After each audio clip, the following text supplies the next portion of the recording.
મકર સંક્રાંતિ તહેવાર નિમિત્તે તુલસી charitable trust Dhoraji દ્વારા આજરોજ બાળકોને પતંગ તથા બ્યુગલનું વિનામૂલ્યે વિતરણ કરવામાં આવેલ તેમજ ₹51,000નો ચેક શ્રી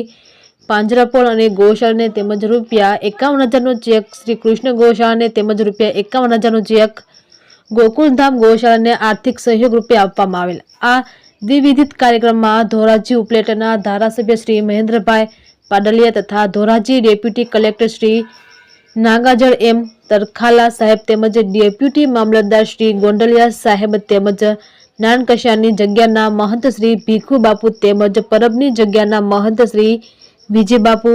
કેશુભાઈ ઠુમ્મર, બાબુભાઈ ત્રાડા, વલ્લભભાઈ બાલધા, મનસુખભાઈ કાછડિયા, પરસોત્તમભાઈ વાગડિયાના વરદ હસ્તે પતંગ, બ્યુગલ તેમજ ચેક આપવામાં આવેલ।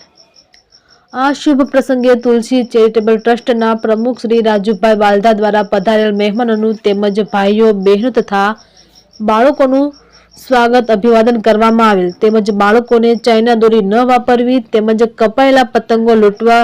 દોડધામ ન કરવી તેમજ વહેલી સવારે અને ઢળતી સાંજે પતંગ ના ઉડાડવી જેથી કરીને આ સમયે પક્ષીઓ નીકળતા હોવાથી તેને ઈજા થાય નહીં તેવી શીખ આપેલ। આ કાર્યક્રમને સફળ બનાવવા માટે સંસ્થાના જયંતિભાઈ બાલધા, ગૌરાંગ બાલધા, સંજય જાગાણી, મહેશ બાલધા, બાબુભાઈ વેગરિયા, વિપુલ બાલધા, દિલીપ બાલધા, મનોજ રામોલિયા, તુપેશ બાલધા, સમીર બાલધા, વિકાસ વેકરિયા,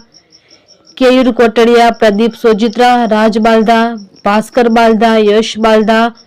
ધ્રુવ બાલધા, આર્યન યુગ વગેરે નાના મોટા કાર્યકર્તાઓએ જહેમત ઉઠાવેલ અને કાર્યક્રમને સફળ બનાવેલ। રિપોર્ટર નયનભાઈ રાવરાણી, ધોરાજી।